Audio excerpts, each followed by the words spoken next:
Bienvenue sur Metal Maniac, un balado d'horreur Québec où je, sous-signé Christophe G, m'entretiens avec des métalleux tripeux d'horreur.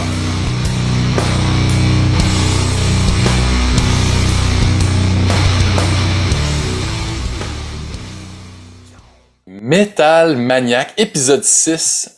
Pour ceux qui nous suivent depuis le début ou depuis l'épisode 4 au minimum, j'avais rencontré virtuellement évidemment Charlie Benante d'Anthrax, puis on avait parlé d'un paquet de trucs, mais on avait fait référence à la BD de Among the Living, donc hommage à Among the Living, inspiré de l'album évidemment culte d'Anthrax, le meilleur album, hein, on s'entend, 1987, mais la bande dessinée, et Alex et moi, on en avait parlé, je pense, à l'épisode 5,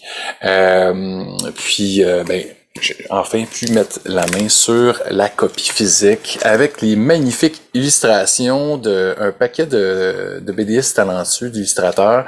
Vraiment le fun. En tout cas, si vous avez la chance de mettre la main là-dessus, vous n'allez pas être déçus. Moi, j'ai eu beaucoup de fun.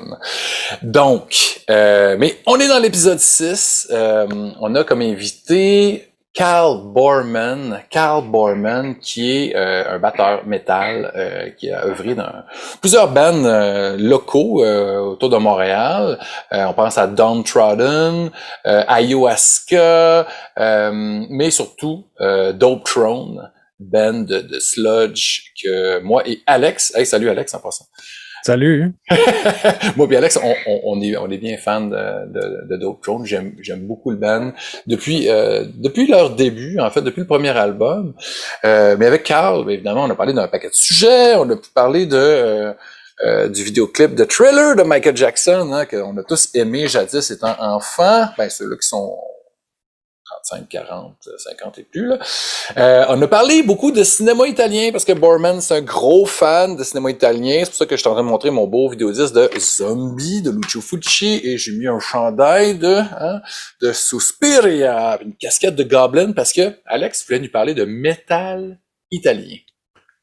Oui, puis juste avant, petite anecdote, justement, Carl Boorman, c'est drôle parce que je l'ai croisé 2 fois. Moi, j'aime, comme tu le dis, je suis un fan de Dope Throne. Puis, j'étais distrait par ta pochette en arrière. J'ai essayé de me rappeler du titre. C'est Dark Foil, qui est mon album préféré. C'est vraiment le deuxième que j'aime pas mal tout de Dope Throne, mais cet album-là, en particulier, je tripe vraiment solide dessus. Puis, je dois faire une confession. Depuis un bout de temps, on dirait que je regarde moins c'est qui les musiciens qui participent aux albums. On dirait que je suis rendu trop vieux ou trop paresseux avec le numérique, ou pourtant je l'ai en vinyle, là, l'album. Mais c'est ça, je l'ai croisé 2 fois sans savoir que c'était un drummer, sans savoir que c'était un gars qui avait participé à Dope Throne. Fait que c'est un collectionneur aussi. Fait que il y a des ventes de VHS, des échanges de VHS puis de vinyle. Fait que super sympathique. Salut Carl. C'est sûr que avoir su, j'aurais parlé de Dope Throne avec lui, là, ça aurait été, c'était clair, mais j'en avais aucune idée. Fait que mea culpa. Mais c'est drôle parce que j'écoutais l'entrevue comme je fais toujours avant qu'on fasse la chronique, puis je me disais, en plus, on a tellement de points en commun, un peu comme quand tu avais fait ta discussion avec Sébastien Croteau, j'avais l'impression que c'était avec quelqu'un avec qui j'aurais pu grandir. On avait c'est les mêmes références, les mêmes goûts au même moment, les mêmes intérêts. C'est toujours le fun, ou en tout cas même un peu bizarre des fois de constater à quel point il y a des choses, les mêmes références qui peuvent nous rassembler, nous rassembler, mais aussi nous forger ou nous dans le culturel, dans nos intérêts, dans nos goûts. Puis c'est hallucinant, là. Ils racontent des choses. Puis qui ont le même parcours, que tu passes d'un film à un album, à un band, puis là tu découvres les mêmes choses en même temps, à la même époque, mais parallèlement dans des milieux différents. C'est ça, sans se connaître, sans se croiser, puis là tu vois toutes les similitudes. Fait que j'ai choisi de parler de métal italien parce que je pense que, mais Carl a beaucoup d'intérêt pour justement le cinéma d'horreur italien. C'est un fit parfait. Oui, puis en plus, tu m'as parlé des albums que tu allais couvrir, puis Hey, c'est plein de trucs que je connais pas! Cool! Évidemment, dans les bands italiens, bon, on connaît Lacuna Coil, tu sais, ils sont très, très populaires. Oui. FL Duat, tu sais, il y a quelques bands, UFO Mammoth, tu sais, il y a des bands comme ça, tu sais, qui... Ouais, il y a Flash God Apocalypse aussi, là, qui sont Hein? pas mal connus dans les bandes récents, en tout Ouais, cas. ouais. Mais les bands Mais que tu as mentionnés, moi, je suis vraiment content de les découvrir. ouais, puis je suis resté un petit peu dans les années 80, fin 80-90, c'était un peu justement je dirais le moment où l'univers de Cal Borman s'est forgé un petit peu dans ce qu'il racontait. Fait que j'ai essayé de rester dans ces eaux-là. C'est peut-être pas de la musique qui l'intéressait lui nécessairement, mais je me disais que c'était des affaires le fun. Puis pour commencer, le premier groupe dont je vais parler, parce que depuis le début là, on est rendu à l'épisode 6, tu le mentionnais tout à l'heure. Depuis le début, il y a je pense que tout le monde a le même premier référent, le tremplin, le band qui initie tout le monde au rock ou au hard rock ou au metal, c'est Kiss. Je pense que Ouais. à peu près tout le monde, si je m'abuse, Kiss est revenu dans toutes les entrevues. Mm-hmm. C'est fou à quel point. Puis je pense que c'est vrai pour bien du monde, bien des musiciens aussi qui ont évolué. Puis tout le côté justement maquillage, l'aspect théâtral. Puis on en a parlé au début dans le premier épisode dans le Shock Rock. Ouais. Avec Kiss, il y a eu King Diamond, Alice Cooper, puis un peu les Misfits aussi qui jouaient avec les maquillages puis le côté horreur. Oui, on a parlé de Danzig justement. Donc j'arrive à ce premier choix. En fait, j'ai une sélection de 4 groupes, puis après ça, je parle un petit peu de 2 trames sonores rapidement. Mais le premier band métal italien, c'est Death SS. Et c'est drôle parce que justement sur les pochettes ou sur le lettrage du groupe, les SS, c'est un peu comme le même genre d'écriture que Kiss, là, donc les S qui font référence un peu au SS. Même si c'était pas ça l'intention. C'est un peu la même chose là-dedans, le SS, et c'est pas pour Sylvester Stallone, mais c'est bien pour Steve Sylvester, en fait, c'est Stefano Silvestri, qui est le leader du groupe, le gars qui a parti cette bande-là. Un groupe qui a été formé à la fin des années 70, autour de 77. Mais ça a pris à peu près 10 ans avant que le groupe fasse paraître un premier album. Donc, c'est en 1988. Leur premier album, c'est celui sur lequel j'attire votre attention, In Death of Steve Sylvester.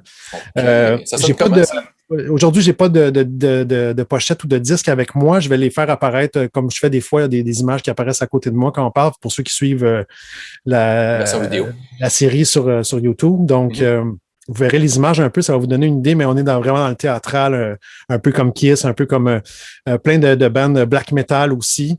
C'est justement un groupe qui c'est pas du black, mais on est plus dans le heavy, un petit peu doom. Il y a quelques influences un peu Sabbath. Genre occulte un peu. Ouais, mais on joue vraiment dans l'univers de l'horreur parce que les 5 musiciens sont représentés par des monstres ou des personnages du cinéma d'horreur comme de la Universal un peu, si tu veux. Le vampire, qui est le chanteur, t'as la mort, t'as le Black Mummy, qui est la momie, le zombie, puis le loup-garou. D'ailleurs, les 5 premiers titres de l'album, c'est ça, c'est Vampire, Death, Black Mummy, etc., là, vous aurez compris. Donc, ça présente un peu les 5 personnages. Donc, cool, il y a eu un changement de line-up au cours le groupe est toujours actif, soit dit en passant, il y a eu beaucoup de changements de line-up, mais c'est toujours les 5, quand même, toujours 5 musiciens, quand même, toujours les 5 mêmes personnages qui sont incarnés. Plus de 40 ans plus tard, ouais, c'est cool. Ouais. C'est sûr que bon, il y a le côté un peu comic book aussi là, de ces personnages-là. Fait que ça joue un petit peu sur ce côté théâtral-là. Mais musicalement, c'est vraiment quand même intéressant. On est beaucoup dans l'univers Alice Cooper, Merciful Fate aussi un petit peu dans la musique. Il y a des tunes qui sont plus, disons, plus simples, plus rock dans la structure, tout ça, puis il y a des affaires un peu plus atmosphériques. C'est pas toujours super tête. La production est pas extra. Là, ça peut en rebuter peut-être quelques-uns au départ, à la première écoute, mais ça vaut la peine parce qu'il y a vraiment des bonnes tunes. C'est quand même un groupe intéressant. Puis donc, moi, je vous suggère ça, In Death of Steve Sylvester, pour si vous aimez Kiss, Merciful Fate, etc., comme je le dis. C'est vraiment intéressant. Puis un autre album qui peut être intéressant aussi, qui est plus commercial ou qui était plus accessible, qui est sorti 2 ans ou 3 ans après. C'était leur 3e album, Heavy Demons, qui est un bon disque aussi. D'ailleurs, il y a un clip qu'on peut trouver sur YouTube. C'est un peu à l'époque des solid rock de ce monde. Là. Fait que il y avait quand même une tendance de faire des clips. Puis on les voit dans leurs personnages, c'est assez rigolo en fait. Là. On voit le personnage du loup-garou, le werewolf qui se promène sur une motocyclette, là, le côté biker werewolf, ça c'est vraiment comique. mais amusant et divertissant. Je pense que l'approche n'était pas aussi sérieuse que le prochain groupe dont je vais vous parler, qui s'appelle Mortuary Drape. C'est un groupe, je pense que c'est un des principaux groupes qui allait dans le black metal, mais surtout le métal occulte, mais eux autres, ils se prennent au sérieux. Là, il y a l'aspect théâtral qui est là, beaucoup, mais eux autres, ils traitent ça vraiment avec plus de sérieux.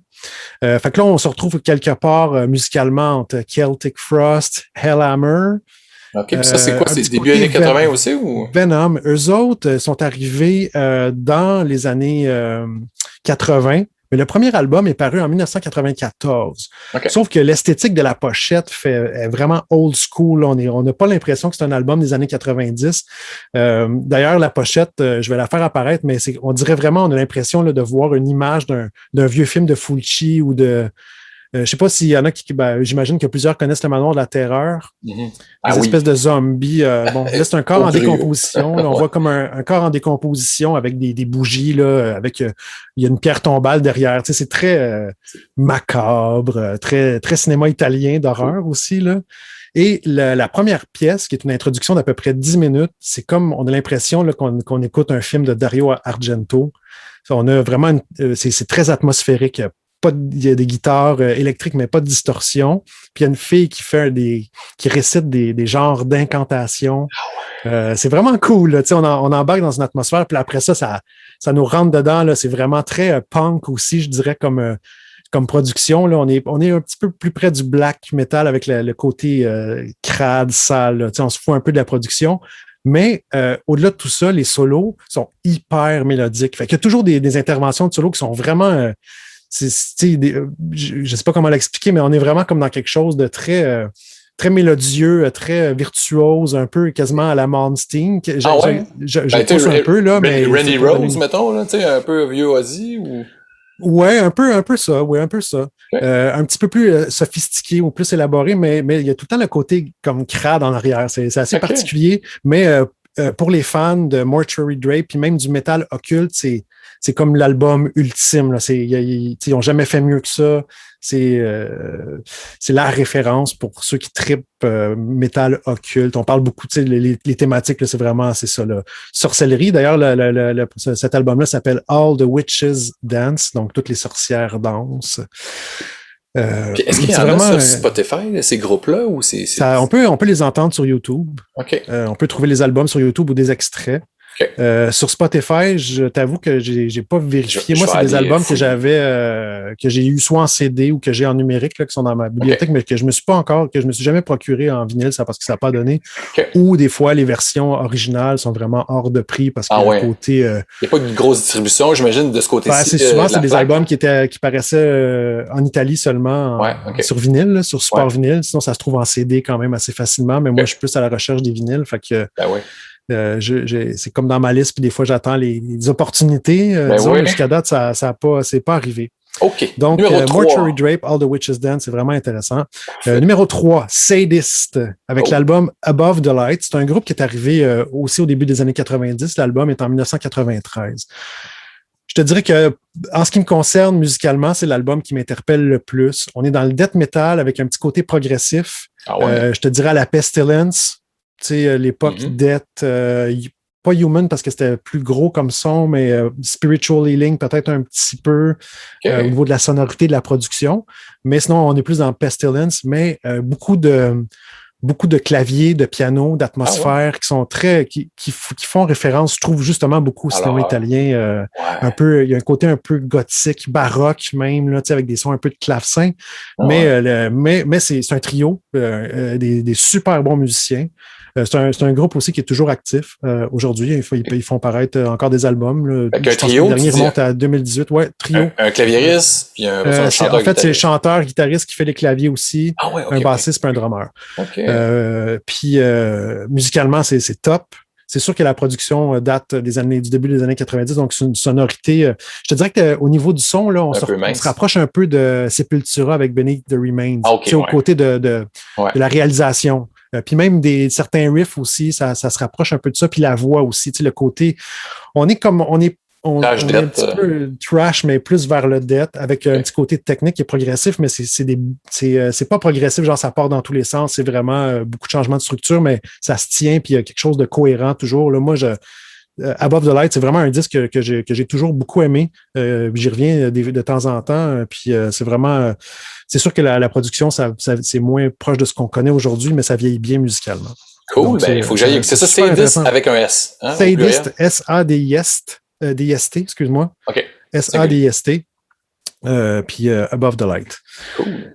Quatrième groupe que je vous suggère, toujours un groupe italien qui s'appelle Necrodeath. Fait que là, Necrodeath, on est mort pas à peu près. Ouais, deux fois plutôt qu'une. Fait que on est dans un trash avec un petit peu de death puis un petit peu de black, un peu dans l'univers, je te dirais, de Possessed au début, Slayer au début, puis Creator. Puis Creator, ce serait le groupe qui serait que je dirais qu'au niveau de l'évolution musicale, ils sont pas mal dans les mêmes eaux. Ça se ressemble beaucoup, surtout aujourd'hui. Okay. Le premier album qui s'appelle Into the Macabre, qui est intéressant, que les puristes apprécient beaucoup dans cet univers-là. Je te dirais que celui-là était sorti, je pense, à la fin des années 80, Into the Macabre. Si c'était pas 87, c'était 88. Okay. Moi, il y a un album que je vous recommande qui est un peu plus récent, qui s'appelle Seven Deadly Sins, qui est paru il y a peut-être 5 ou 6 ans. Je sais pas si c'est leur avant ou avant-dernier album. Okay. Je trouve que bon, évidemment, Seven Deadly Sins, on parle des 7 péchés capitaux, puis chacun des titres a un rapport avec ça. Oh, nice. Mais la production est vraiment très bonne, puis les tunes sont excellentes. Puis on est proche du creator qu'on connaît maintenant aussi. Fait que je pense que c'est peut-être une approche plus facile pour certains qu'Into the Macabre, qui demande quand même certaines écoutes pour embarquer, je trouve, même si c'est intéressant. Mettons, Slayer était déjà pas mal tête dans leur premier album, même si la production est un peu vieille, un peu moins... un peu plus caverneux, mettons. Ouais, c'est ça. Là, dans justement le premier album de Necrodeath, il y a beaucoup de réverbération. Fait qu'il y en a trop, puis ça devient un peu... on s'y perd un peu. Ouais. Fait qu'il faut comme... ça demande un peu plus d'effort. Mais Seven Deadly Sins, je pense que on accroche plus facilement. Puis en plus, on peut mettre le film Seven en background, on baisse le son. si on veut. Ça va créer un drôle de paradoxe parce que c'est quand même assez très rapide comme ce qu'ils font, puis Seven, le film est quand même plutôt lent. T'as raison. Fait que ça peut faire, je sais pas, il faudrait l'essayer. On essayera ça puis on s'en reparle. Donc, ça, c'était les 4 albums métal italiens qui sont vraiment, c'est vraiment des trucs intéressants à découvrir. Puis, évidemment, je voulais juste faire un petit, pour terminer, un petit clin d'œil, un petit survol à 2 trames sonores qui sont parus la même année. En fait, 2 films qui sont sortis en 1985. 2 classiques. D'abord, il y a Creepers, qu'on connaît aussi comme Phenomena de Dario Argento. Ben oui. Oui, voilà. Avec Jennifer Connelly, qui était toute jeune à l'époque, qui était déjà une excellente actrice. Oui. Donc, ce film-là contenait dans la trame sonore, parce que je pense qu'il y avait la musique de Claudio Simonetti, justement, de Goblin. T'as la casquette aussi. Ben t'es vraiment full écoute pour la chronique. Yes, sir. Excellent. On retrouvait dans cette trame sonore-là des tunes de hard rock metal. Il y avait Motorhead et Iron Maiden. Iron Maiden avec une des pièces qui était dans l'album Power Slave. Le titre m'échappe. C'est une des bonnes... l'album est excellent, Power Slave, mais c'est une des très bonnes tunes qui était là-dedans. Puis Motorhead, je me rappelle pas du titre, mais on reconnaissait de toute façon le groupe les premières notes. Fait que c'était quand même... Je sais pas si c'était vraiment fait avant ça, qu'il y ait un petit peu de métal dans les trames sonores. Là. J'ai pas fait de recherche. Là. Ouais, c'est ça. Je pense que le milieu de niaiserie, mais je pense que ça commençait un petit peu. Là, ça commençait. C'est vrai que plus vers je dirais, à partir de ça, à partir de 85, il y en a eu de plus en plus, Night of the Living Dead Part 1 and 2. Plus punk rock. Là, on était dans le punk rock. Trick or Treat. Ouais, Trick or Treat, c'est ça. Bon. Puis l'autre film, c'est Demons ou Démonie en italien, qui est aussi scénarisé et produit par Dario Argento, mais ce qui est réalisé par Lamberto Bava. Fils puis là-dedans, pardon? Le fils de Mario. Hein? Oui, Mario Bava, le grand. Oui, exactement. Donc, là-dedans, on avait encore plus de... Là, on était plus dans le métal, le air metal, puis le heavy metal. Là, il y avait du Accept, du Motley Crue, Scorpions, puis Saxon. Donc, c'est quand même... Ça rockait, c'était cool. Puis en plus, c'est des films qui sont toujours le fun à revisiter. Moi, en fait, c'est deux films que j'apprécie toujours autant aujourd'hui. Pour différentes raisons, évidemment. Oui, c'est deux genres complètement différents. Là. On s'entend que Phénoména, on est beaucoup plus dans le fantastique, là, avec des nuées d'abeilles ou des mouches. Oui, en fait, c'est que la Jennifer Connelly, son personnage est capable de faire de la télépathie avec les insectes. Les insectes, ouais. Puis il y a Donald Pleasance qui faisait l'espèce de professeur scientifique, ou je sais pas trop, là, qui l'aide dans sa... Un genre de Dr. Loomis, là.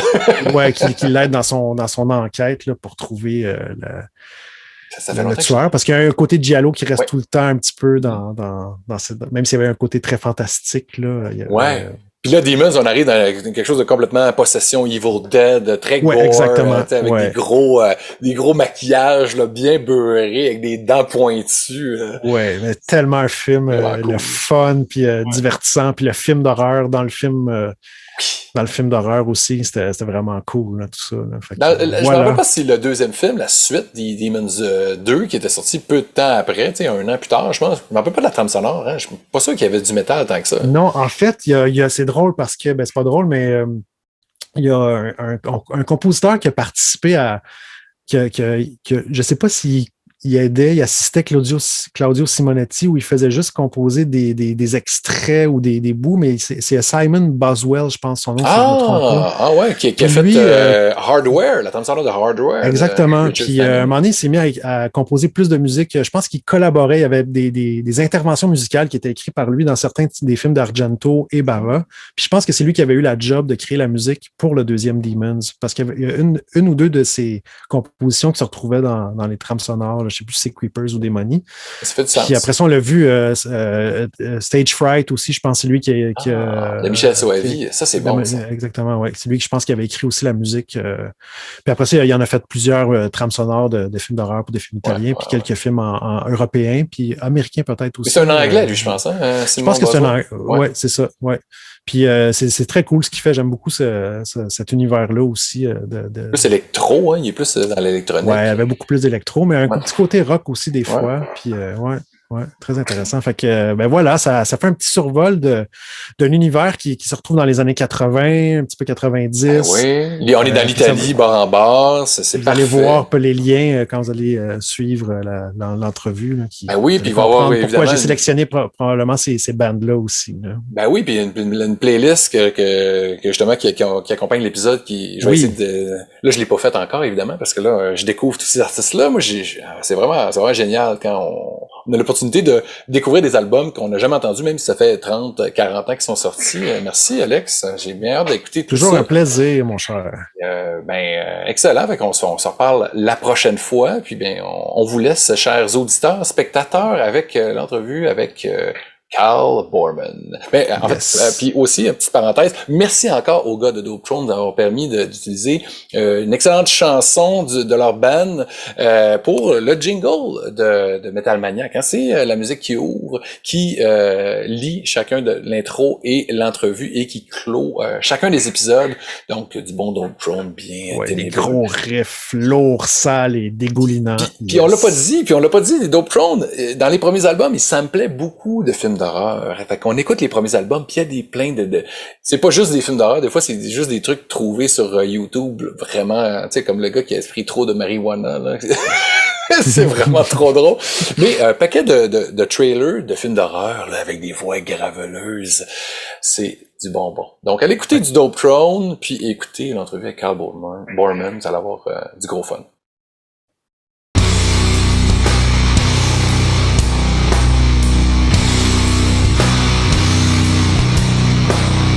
Fait que Carl Boorman, content de te voir. Content de te voir, man. De te voir et de te jaser. Il y a des gens qui nous regardent. Et t'entendre. Ben oui, c'est ça. On a des petits problèmes de ça, mais on a réglé ça. Fait que c'est parfait. Hey, tu sais, jaser de films d'horreur, puis de musique lourde, c'est pas quelque chose qui est plate. surtout pas avec toi, Carl, qu'on se connaît, nous, depuis 10 ans, hein? Je pense que c'est ça, moi, à peu près, 2011.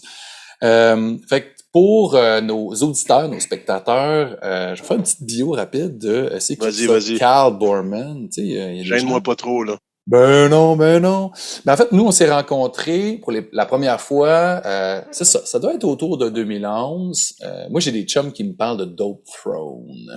Dope Throne. Parler en bon anglais avec le TH. C'est pas la tune de Electric Wizard, c'est un band de Montréal fondé en 2008.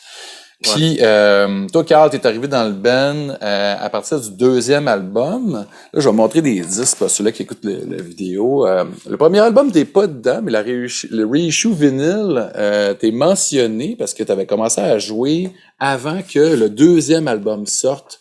Ouais. Dark Foil, que j'avais fucking adoré, que j'avais critiqué pour le Hour à l'époque. Après ça est arrivé, puis là, je vais dire les années en même temps. Dark Foil, c'était 2011.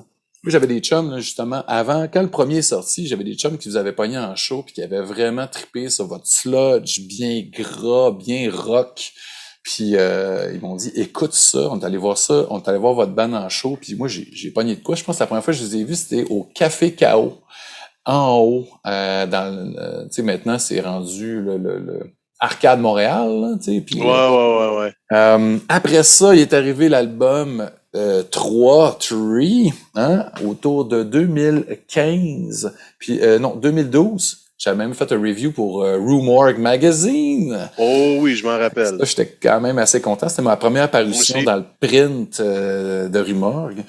Après ça, Hochelaga, hein, qui est arrivé en 2015. Il y a eu un split aussi avec Fister. Puis le dernier album sur lequel toi t'as joué, c'était 13-12. Ça se peut-tu? Yes. Hein, un petit EP. Puis les pochettes, magnifiques. Alexandre Goulet, Goul. Hein, c'est tout le lore de Dope Throne. Il a participé à ça. Moi, j'adore vraiment les visuels qu'il a fait. Sinon, tu as participé aussi à cet album-là, hein, l'album éponyme de Tumbleweed Dealer. Ça, c'était paru en 2013. Il y a aussi un autre band, tu sais, c'est des bands, Tumbleweed, c'est instrumental, si je m'abuse. Oh, Carl, je t'ai perdu. T'es où? Ouais. Ah non, j'ai pesé sur quelque chose à ta minute. J'ai plus ta face. Je t'entends, par exemple. OK, ben continue à me parler, là. Ouais. Carl va réapparaître. Il va trouver le bouton pour la caméra parce que présentement, il est sur une tablette. Ça va marcher. On va l'avoir. Hein? Activer. Faut pas que je sac en plus. Caméra. Pas trop. À date, on s'est pas fait mettre de tag de langage explicite. Mais là, je veux voir ta belle grosse barbe. Là. Ouais, ça en vient en face. Désolé, là. Fait que là, bon, parfait. Bon, he's back. Guess who's back? From the dead. Back again, back from the dead, comme Everlast. Hein? Yes. House of Pain. Là, on est dans le rap, hein, c'est d'autres choses. Fait que là, c'est ça. On revient à nos moutons. Tumbleweed Dealer 2012. L'album est sorti en 2013. T'as aussi participé à Ayahuasca. A-I-A-U-A-S-C-A, hein, la drogue mythique. Il y a un thème de drogue dans toutes mes bandes, je pense. Psychotrope, Rise of the Molecule 2017. Oui. Ça, c'est beaucoup plus noir, beaucoup plus expérimental, noisy, ça crépite, c'est croustillant. Puis avant tout ça, tu avais participé à un band qui s'appelait Downtrodden, qui est actif 2017 à 2011. L'album Dark September, je l'ai en CD en haut de 2009 avec Éric Lafontaine, on le salue. Donc ça, on était beaucoup plus dans les plates-bandes de Nola, tu sais, je dis ça, mais Dope Throne aussi, tu sais, I Hate God, ce son-là. Puis tu sais, parlons de métal un peu. On va commencer avec le métal. Après ça, on va jumper dans l'horreur, puis on va se faire du fun. C'est quoi, toi, parce que tu sais, un drummer, t'as fait ça pendant longtemps, t'as ça dans le sang, le métal, t'en écoutes, t'en joues peut-être un peu moins de ce temps-là, mais évidemment, la pandémie, de toute façon. C'est quoi le premier band qui t'a accroché? Le premier band métal? Là? Écoute, ça fait la musique puis le cinéma, spécialement horreur. C'est là depuis quasiment depuis que je me rappelle. Tu sais, je me rappelle encore, là, je pense je dirais en 86. J'avais peut-être 10-11 ans. Puis j'avais été avec ma mère, je pense, j'imagine aux Zellers ou quelque chose comme ça. Puis j'avais demandé qu'elle m'achète un album de Kiss. Fait que moi, c'était avec Kiss. Puis d'ailleurs, Kiss, c'est encore aujourd'hui, après toutes ces années-là, c'est un de mes meilleurs bands. Tu sais, j'ai même un tatou du logo puis tout. Puis Kiss, ça m'a toujours accroché exactement à cause l'imagerie. Du visuel, les pochettes. Gene Simmons qui crache du sang, il y a du feu, il y a des explosions. Fait que c'est beaucoup cinématographique, c'est beaucoup, tu sais, il y a beaucoup d'imagerie. Tu peux pas juste écouter du Kiss, tu sais, des fois le regarder, ça complète. Fait que quand tu écoutes l'album de Kiss, au moins t'as la pochette, mais le Kiss, c'est le spectacle. Ouais. C'est pas très le cinéma de Kiss, parce qu'on sait que Kiss meets the Phantom of the Park. C'est so bad it's good. Ça s'écoute, c'est drôle. Mais non, mais c'est tellement un band qui est gateway, puis qui crossover entre l'horreur, tu sais, ou le fantastique, là, si on veut, puis tout ce qui est métal, parce que ça a influencé les musiciens, toutes les bands qu'on aime aujourd'hui. Ben oui. Influencé par Kiss, puis tous les gens qui aiment le métal. Tu sais, c'est vraiment, tu sais, c'était vraiment, il était à la conjonction, puis tu sais, bon, avec les bands de shock rock, tu sais, avec Alice Cooper, tu sais, il y avait toute cette imagerie-là, tu sais, ça nous amenait là, tu sais. Ouais. Mais c'était pas encore très métal, tu sais, c'est rock'n'roll. Non. Là, tu sais. Ben, ça faisait peur un peu pareil, tu sais, c'était... tu sais, comme je disais, le sang puis tout ça. Puis, tu sais, à l'époque, on n'avait jamais vu qu'est-ce qu'il y avait de l'air sans le maquillage. Fait qu'il y avait comme, tu sais, le personnage était très important. D'ailleurs, moi, je trouve que toutes les bandes qui font ça après, comme exemple, même Slipknot, tu sais, au début, on ne voyait pas sans les masques. Ben, je suis pas mal certain qu'ils ont fait ça pour, tu sais, à cause Kiss, ils avaient fait ça au début, tu sais. Fait que Kiss, je trouve qu'ils ont parti beaucoup d'affaires, là, tu sais. Marilyn Manson, des affaires comme ça, il y en aurait peut-être moins. Aujourd'hui, ça serait pas de Kiss. Mais c'est-tu des bands que t'aimes, toi, ces bands-là? Le shock rock, le shock metal? Est-ce que t'aimes ça ou justement, moins, tu trouves que Kiss, ils l'ont fait avant mieux, puis... J'ai bien aimé White Zombie. J'aime pas Rob Zombie. J'aime beaucoup White Zombie. Je les ai vus au Metropolis. D'ailleurs, je pense que c'était là. Probablement. Je l'ai vu une couple de fois au Metropolis, ouais. Tu sais, moi, quand ça vient à White Zombie, puis quand ça vient aussi à Danzig, moi, j'aime le band qui s'appelle White Zombie et le band qui s'appelle Danzig. J'aime pas le personnage Rob Zombie et j'aime pas le personnage Glenn Danzig. J'ai besoin de... Tu sais, White Zombie, je trouve que c'était un package. Danzig, des 4 premiers albums, c'était un package. Puis je m'ennuie un peu de ça. Fait que White Zombie, le premier puis le deuxième, là, la Sexorcisto, puis c'est quoi l'autre? Astro Creep 2000. Astro Creep 2000, ouais. Ces deux albums-là, je les ai bien aimés. Je les ai vus 2-3 fois. D'ailleurs, avec... les Ramones à Verdun. À Verdun, j'étais là, j'avais pris l'autobus de Chicoutimi, un autobus organisé, un autobus jaune. 1996. Ouais, j'ai encore mon chandail long sleeve, Say You Love Satan dans le dos avec le diable argent. Non, mais pour vrai, je suis 100% avec toi là-dessus. Tu sais, bon, j'ai vu Rob Zombie au Metropolis, mais c'est rien à côté de la première fois où j'ai vu White Zombie avec justement le décor d'Halloween, avec des robots sur la scène. Puis, tu sais, moi, j'ai suivi quand même un peu Rob, mais un peu trop électro. J'aimais aussi beaucoup plus le son métal, mais tu sais, il s'en allait dans le groove. Il y avait quelque chose de le fun. C'était plus sale, c'était plus punk, c'était plus... c'est moins propre. Là, c'est bonbon un peu, je trouve. Je sais pas. C'est plus vraiment mon genre. Ça n'a pas vieilli avec moi en même temps, je pense. Non. Mais c'est quoi le band qui donnait le goût de jouer de la musique, toi? Ben, écoute, déjà là, on a parlé Danzig. Le Danzig 1, 2, 3, 4, les 4 premiers albums. Avec Chuck Biscuit. Chuck Biscuit sur le drum, c'est de loin, je pense, un de mes meilleurs drummers. Même je rêve parce que il est plus dans la musique, on n'entend plus parler de lui.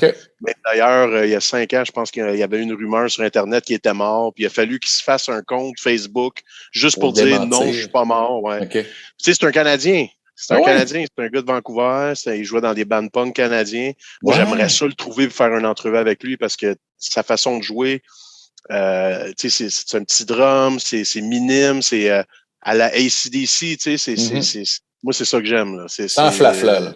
Ouais, c'est ça. Là. J'aime pas les gros double bass drum, 18 cymbales. Non. Moi, je veux comme, tu sais, John Bonham, Led Zeppelin, mettons, Bill Ward, Black Sabbath, des trucs comme ça. Là. Simple, efficace, du vieux bon rock. Il était dans quelle bande, lui, Chuck Biscuit? Je sais que son nom, tu sais, il sonne très familier, là, mais... Il a joué après... non? Non, il a joué... Attends, après Danzig, il a joué dans le band de Mike Ness. Comment ça s'appelle, donc? Pas Social Distortion. Ah ouais, OK. Ouais, il a fait un album avec eux autres. Puis avant ça, il jouait avec DOA, si je ne me trompe pas, le band punk Vancouver, là, au début. Ah ouais. Puis je me trompe pas, Chuck Biscuit, il y a son frère aussi qui était un guitariste. Là, il y a comme, ils ont comme une genre de legacy là, du punk. Il faudrait regarder un peu plus. Là, mais tu sais, tu parles de Danzig, là, tu sais, comme les 4 premiers albums. Ouais, il s'est perdu après. Danzig, c'est plate. Il y avait un momentum. Puis tu sais, même le 4e était très différent aussi. Tu sais, il y avait des trucs plus ambiants. Tu sais, Don't Speak, le vidéo était vraiment écœurant. Mais tu sais, Twist of Cain, tu sais, il y en a tellement des grosses tunes. Puis tu sais, essentiellement, on le sait pour ceux-là qui connaissent pas le nom de Danzig, c'était le chanteur des Misfits. Il y a eu sa main après. Tu sais, c'est vraiment un personnage haut en couleur. On le connaît. Oui, on le connaît pour ses phrases d'interdire des caméras dans les spectacles, de se faire péter à la gueule backstage par un but de 3 fois gros. Northside Kings, les Northside Kings. Ouais, c'est légendaire, ça c'est légendaire, puis imagine, c'était au début de YouTube et tout ça, là. Ouais, exact. Au début des cellulaires, là, on parle, c'est comme il y a 15 ans de ça, dans le fond, à peu près. Au début des années 2000, ouais, t'as raison, YouTube commençait, là, peut-être milieu 2000. Mais tu sais, il y avait un gars avec une caméra, genre, là. C'était pas, je pense, un cellulaire ou un... C'était pas YouTube, là, ouais. Puis c'est plate parce que Danzig, même s'il a fait un album d'Elvis très poche récemment... Et un film d'horreur très poche aussi, en passant. Un deuxième qui vient de sortir, en plus, aussi. Oh my God. Mais tu sais, c'est ça, parce qu'on dirait que ce gars-là, il a tellement un gros aura, puis il a comme...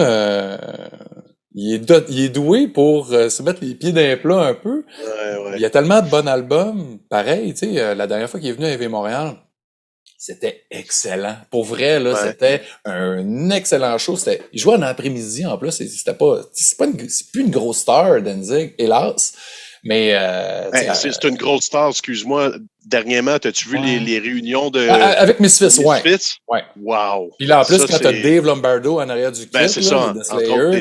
T'es super fan de Lombardo, toi, en plus, si je me trompe pas. Ben oui, exact. Là.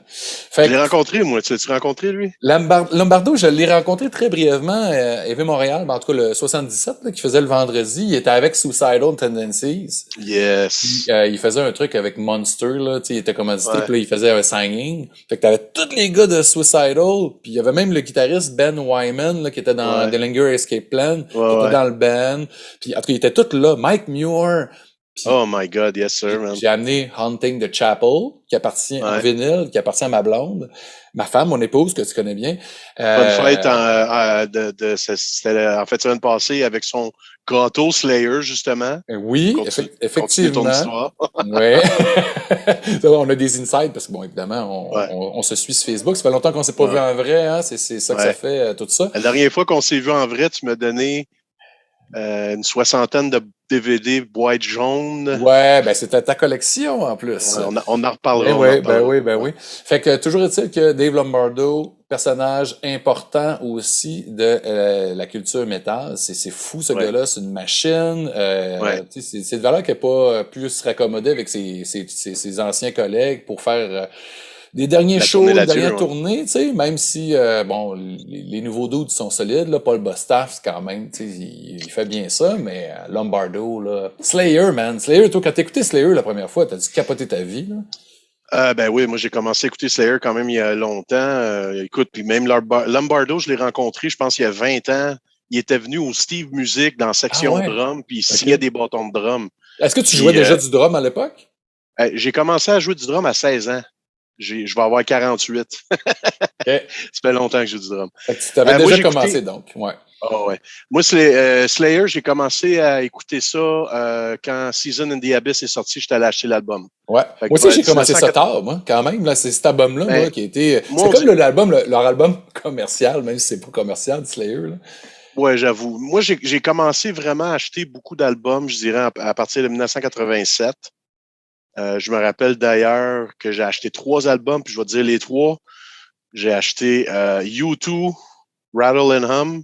Okay. J'ai acheté, c'était quoi le deuxième? Je me rappelle même plus du deuxième. Toi, tu parles des albums en vinyle ou en CD? En cassette dans ce temps-là. En cassette, OK. Qu'est-ce que je viens de dire? Là? Bon Jovi. New Jersey? Living on a Prayer. Là, je sais pas c'est quoi. Je pense que c'est lui d'avant, ça. Puis And Justice for All. Ah ouais. C'est 1987 que ça a vraiment, vraiment commencé pour moi, là, le métal. Là. Mais c'est sûr que 1990-91, je pense que tu es d'accord à dire que c'est des années incroyables pour des sorties. Oui. Autant Nirvana qu'autant Soundgarden.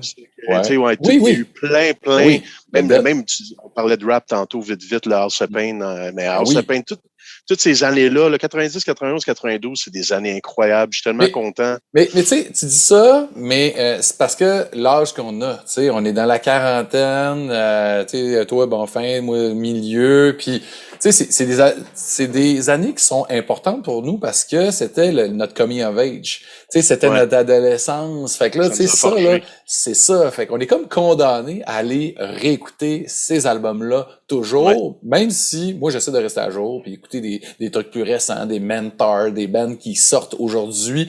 Mais il y a quand même des classiques pour nous, tu sais, comme nos parents avant, eux autres écoutaient les Beatles, puis tu sais, mon père Leonard J'écoute Cohen. les Beatles en passant, j'écoute beaucoup les Beatles. Ouais. Beaucoup.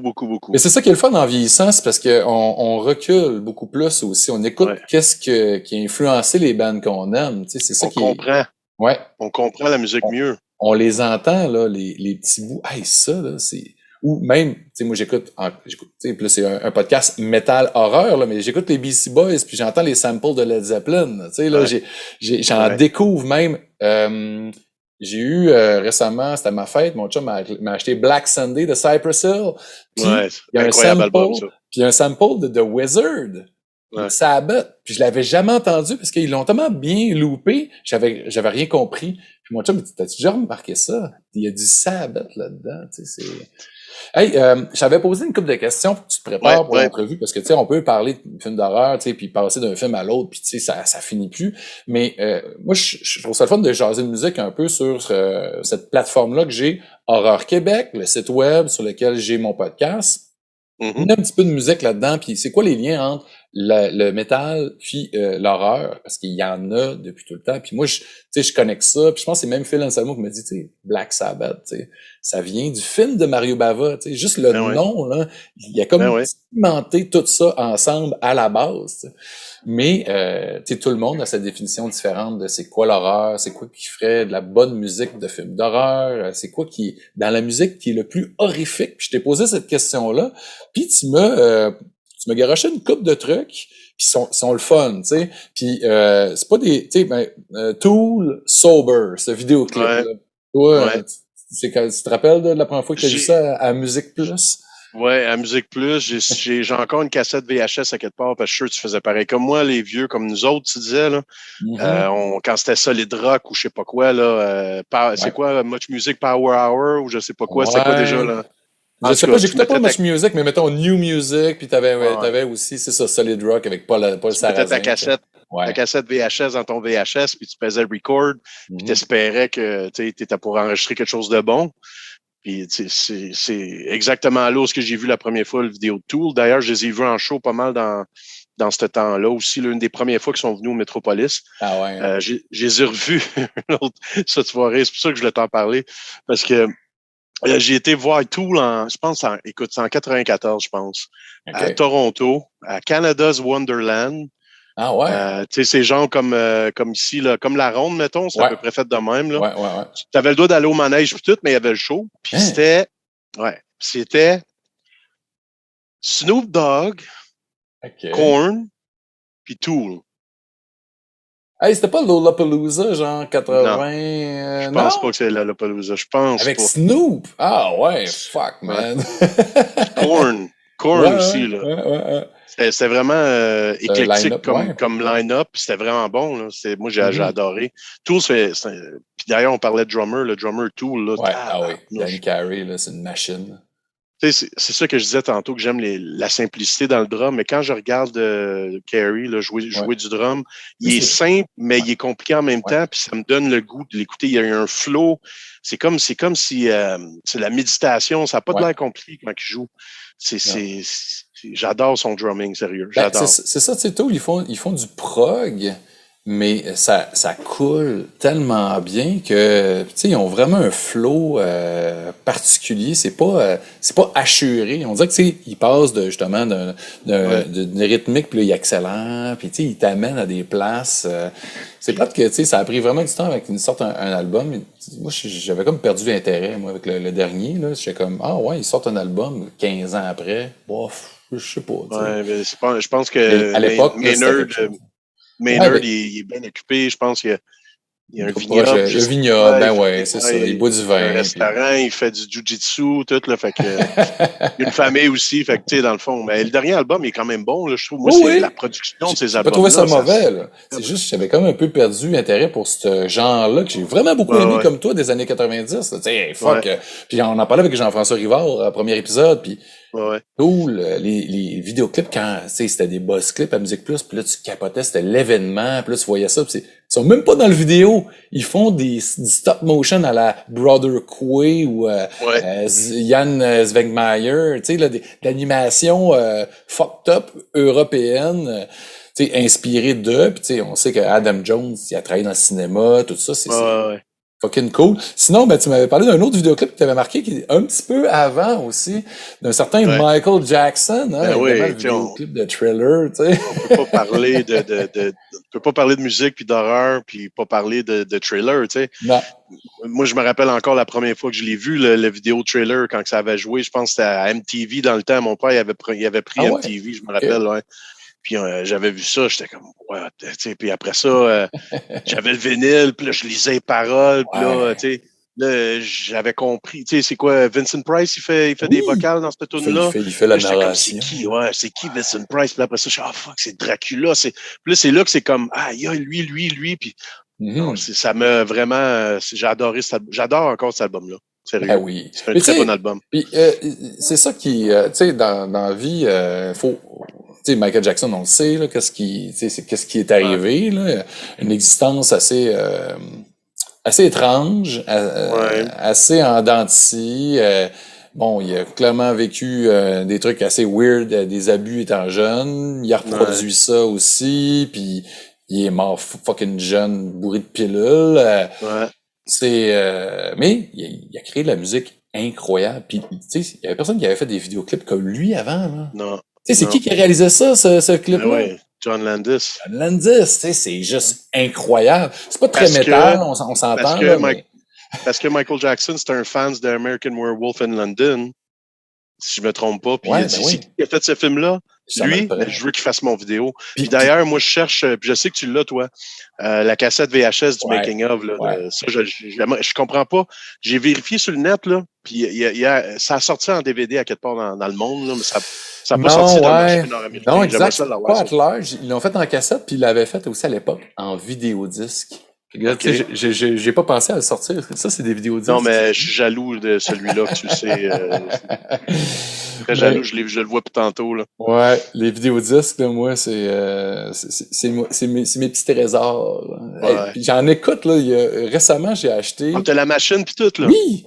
Là, je vais te montrer de quoi, là. Là, je vais partir de l'écran 2 secondes. J'écoutais ça pas plus tard qu'hier. Ça, là, ça n'a aucun rapport avec l'horreur, mais tu sais, on se fait plaisir, on discute. Le making-of de Star Wars et de Empire Strikes Back en vidéodisque. Mais ça, c'est quelque chose qui n'a jamais été sorti, genre, ailleurs, dans aucun autre média. Il va falloir que je fasse des recherches, mais j'ai pas l'impression qu'ils l'ont mis sur aucun DVD Blu-ray par la suite. Puis c'est très drôle parce que c'est R2D2 puis C3PO qui font un peu comme des commentaires. narrations, ouais, c'est ça, puis ils sont là, ils apparaissent, puis ils parlent, ils ont retourné des shots avec eux autres dans des décors pour dire, hey, puis là, il y a comme, ils ont mis du blue screen sur une TV, puis là, ils ont mis des... C'est vrai, c'est vraiment drôle. Ouais. Est-ce qu'il y a des bons extras comme ça pour celui de Lucio Fulci Zombie en arrière? Non, il n'y a rien. Non. Mais c'est Vestron Vidéo, hein. C'est, non, ouais. J'adore. On va parler de cinéma italien tantôt, avec plaisir. Juste crossover, là, on va partir de la musique, puis on va aller vers l'horreur. Tu m'as parlé le death metal des années 90, tu en as parlé un petit peu. Cannibal Corpse, Deicide. Ça, c'est des bands, toi, qui t'ont bien gros inspiré, toi. Ouais, j'ai adoré. Moi, en 1990, je me rappelle, là, moi, j'ai écouté beaucoup de rap dans ma vie. Je me tenais beaucoup avec du monde qui écoutait du rap. J'écoute encore beaucoup de rap aujourd'hui, d'ailleurs. Puis, je me rappelle, cette gang-là, à un moment donné, j'étais arrivé, je pense, on parle de 1990, mettons. J'étais arrivé, j'avais mon Walkman jaune, tu sais, le fameux Walkman jaune. Il y avait une cassette Sepultura, Beneath the Remain. Ouais. Puis là, on arrive chez un ami, puis là, je dis, hey, mets ça. Puis là, ils mettent la cassette de Beneath the Remain. Puis là, tout le monde me regarde comme si j'étais... tu sais, comme malade, ou c'est quoi cette musique de fou-là, tu sais? Puis là, en 1990, là, je veux dire, aujourd'hui, c'est plus comme c'était. Mais là, quand j'ai mis ça, le monde était là, tabarnouche. Puis là, c'est là que je suis tombé dans mon Beneath the Remain. Après ça, Arise. Là, j'ai vraiment fait comme un tournage. J'étais vraiment plus dans le death metal, là. Ouais. Vraiment plus Deicide, Cannibal Corpse, Slayer aussi. Ouais. Carcass, moi, là, ça a été dans mes gros bands des années 90. Là. Ouais. Mais après ça, tu sais, aussi, tu as eu vers la fin des années 90, non, plus, fin des années 2000, peut-être, une phase psychobilly, hein? Oui, c'est justement avec Éric Lafontaine. Ouais. D'ailleurs, Éric Lafontaine, je le connais, ça doit faire 25 ans. Je travaillais dans un centre d'appel, puis je faisais des entrevues, on engageait. Puis M. Éric Lafontaine, il rentre dans l'entrevue, puis il avait ses cheveux. Dans ce temps-là, il avait des cheveux. Comme il avait ses cheveux il avait ses cheveux comme à la Elvis un peu, là, avec ses grosses lunettes rockabilly un peu, ouais, OK. Ouais, puis il y avait une vieille valise en plastique, là, tu sais, pas en plastique, mais je sais pas trop, là. Puis il avait spray painté avec du feu, puis il y avait une affaire Ford dessus, puis tout. Puis il y avait les souliers, tu sais, des creepers, souliers creepers, là, genre. Fait que là, il rentre, genre, puis là, je dis, tu joues de la musique, toi? Il dit, ouais, j'arrête, t'es engagé. Je suis engagé juste parce qu'il jouait de la musique. Puis c'est là qu'on s'est rencontrés. Puis là, pendant 2 ans, on travaillait ensemble. J'allais tout le temps chez eux, puis lui, il tripait bien raide sur tout ce qui est psychobilly, rockabilly. Tout ce qui est aussi le vieux country, que moi aussi, j'adore. Puis là, lui, il avait une contrebasse. Puis c'est ça que j'ai mis mon cousin de Hank Williams III. Ben ouais. Puis c'est ça, lui, il avait une contrebasse. On avait enregistré des trucs. C'est drôle parce que la façon... C'était avant Downtrodden, ça. Oui, c'est bien avant parce que même, tu sais, le bassiste de Downtrodden, Alex, c'est un de mes chums, lui, j'ai joué de la musique avec lui depuis peut-être 1992-93, là, bien avant tout ça. Puis je disais tout le temps à Alex, viens donc jouer avec moi, Péric, tu sais. Puis lui, il disait, non, c'est pas bon ça, du rockabilly, puis tout. C'est là qu'on a décidé de faire Downtrodden pour inciter Alex à venir jouer de la bass avec nous autres. Donc, avec ce petit projet-là, c'est Downtrodden qui est né de ça. Ouais, parce que tu sais, on s'entend que c'est quand même 2 mondes. Hein? Tu sais, le psychobilly, c'est 2 mondes. C'est très propre. Puis tu sais, qu'est-ce qui est drôle, c'est que justement, c'est 2 mondes parce que tu sais, tout ce qui est sludge, ben c'est punk. Hein? Tu sais, c'est gras, c'est pesant, c'est le désespoir. Puis le psychobilly, laid. Ouais, c'est exact. Puis le psychobilly, c'est beau, c'est bien peigné, c'est sexy, ça rock, c'est vintage, tu sais, c'est chromé. Puis le moment où tout ça a clashé ensemble un soir, là, j'ai capoté ma vie au National, show de Hank Williams III avec Ass Jack, son projet. Ça du punk, pas du punk tré, du punkabilly, ou en tout cas, whatever, comment il appelle ça. Puis il finissait par son album, que je m'en rappelle plus c'est quoi, là, mais c'est vraiment métal. Fait que là, il y avait comme 3 shows.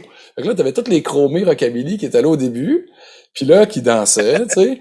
qui sont puristes, qui veulent pas écouter rien d'autre que du rockabilly, qui sont partis quand il a commencé son affaire métal. Les métalleux sont arrivés au début, ils ont checké tout le show complet, puis plus ça allait, ils avançaient, tu sais, parce que là, il y en avait une partie qui s'en allait, tu sais. À la fin, il restait 100 personnes, mais là, c'était dans le tapis, puis c'était vraiment, c'était gras, c'était puissant, là. Ben, il a joué avec Phil Anselmo dans Supergiant Ritual. Ouais. Il se tient avec cette gang-là, il les connaît toutes, là, la gang de Down, puis I Hate God, tout ça, là. Il est dans cette gang-là pas mal. Fait que, il est vraiment versatile, ce gars-là, je l'aime bien, moi. Ouais, mais c'est vraiment cool. Mais c'est bien beau parler de musique pis tout, parce qu'on pourrait continuer pendant toute l'heure au complet, là, mais parlons de ton film d'horreur. C'est quoi ton premier film d'horreur que t'as vu, toi, là? Tu sais, quand t'étais petit cul, t'aurais pas dû voir. OK. Il y a une anecdote que ma mère m'a dit souvent, qu'elle me dit je suis qui je suis aujourd'hui à cause d'elle, c'est-à-dire elle est allée voir Exorcist pendant qu'elle était enceinte de moi. Tu l'as entendu. C'est la première anecdote que j'entends. La première vraie fois, je me rappelle, je pense que j'étais en 4e année, 3e année peut-être, puis je sais pas que j'ai fait, mais je m'étais fait suspendre de l'école. Shit. Imagine-toi donc. En 3e année. Pour un jour. Okay. Pour un jour, j'avais fait de quoi de pas correct, je sais pas quoi, mais en tout cas, longue histoire courte. Dans ce temps-là, c'était pas évident, c'était pas comme aujourd'hui, service de garde, puis le ci, puis le ça, puis les gardiens. Puis on restait dans un triplex unifamilial, mes grands-parents étaient en bas, puis tout. Fait qu'on avait été au dépanneur, parce que dans ce temps-là, on pouvait louer des trucs au dépanneur. Tu sais, au dépanneur du coin, là, tu pognes le petit velcro, genre, là, tu lui donnes le petit velcro. Il n'y avait pas tant de films que ça au dépanneur, là. Non, c'était du VHS en plus, là, c'était, tu sais. Puis, tu sais, on sait que tu regardes un film VHS 2, 3, 4, 5 fois, là, la qualité est plus là, en tout cas. J'ai loué l'Opéra de la Terreur, que j'ai compris plus tard que Evil Dead, c'était l'Opéra de la Terreur, là, tu sais, parce que au début, moi, l'Opéra de la Terreur, c'était l'Opéra de la Terreur. OK, ah ouais, hein? Puis The Exorcist. C'est les 2 films que j'ai vus vraiment... T'avais 7 ans? À 8-9 ans, max. 8-9 ans, OK. Ouais. Hey, ça te dit avoir les jetons? Ben, mon père, là, c'est un énorme fan de cinéma d'horreur. Puis c'était notre affaire. Tu sais, j'ai pas une relation incroyable avec mon père. Puis si au moins je peux lui donner quelque chose, c'est beaucoup le côté musique, puis le côté cinéma d'horreur. Tu sais, on allait tout le temps, chaque vendredi, on allait au vidéo store, puis on louait telle affaire.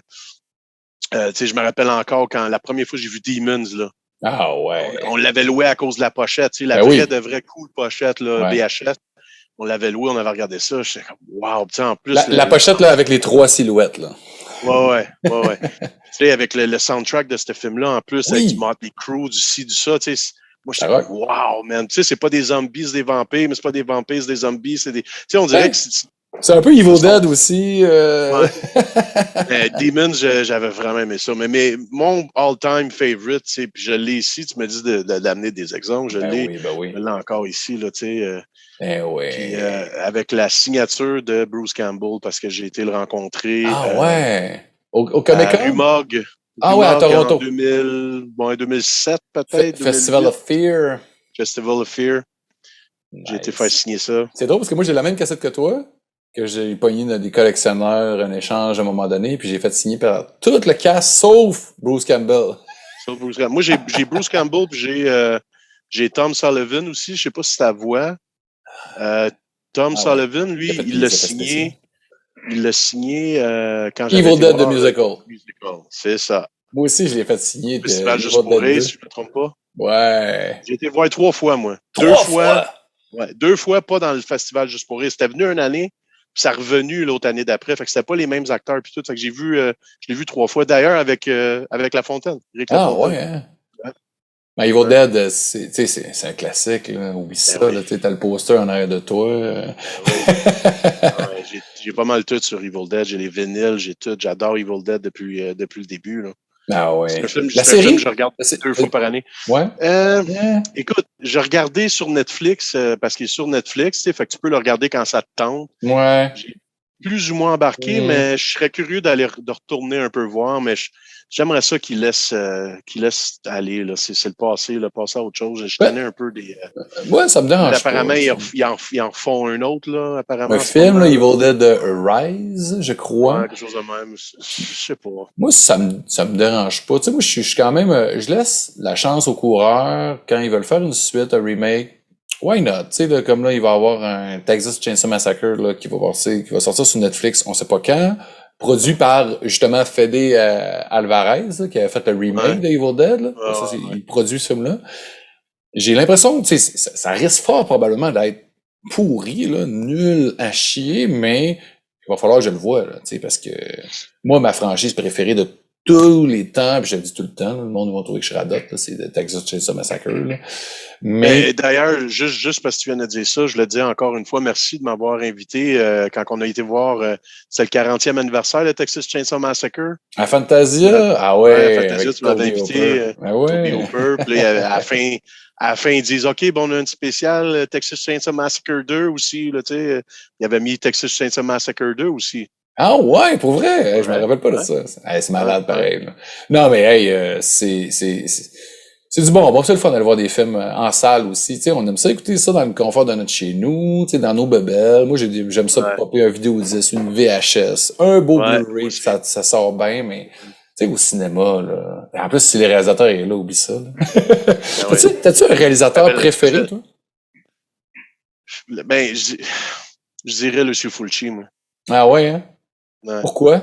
Parle-nous de Lucio Fulci, parce qu'il y avait, tu sais, beaucoup de fans de films d'horreur tu sais, qui lisent, Zombie, qui lisent les critiques des films récents, tout ça sur Horreur Québec, mais Fulci, tu sais, bon, ça fait longtemps qu'il est décédé, ça fait longtemps qu'il n'a pas fait de film.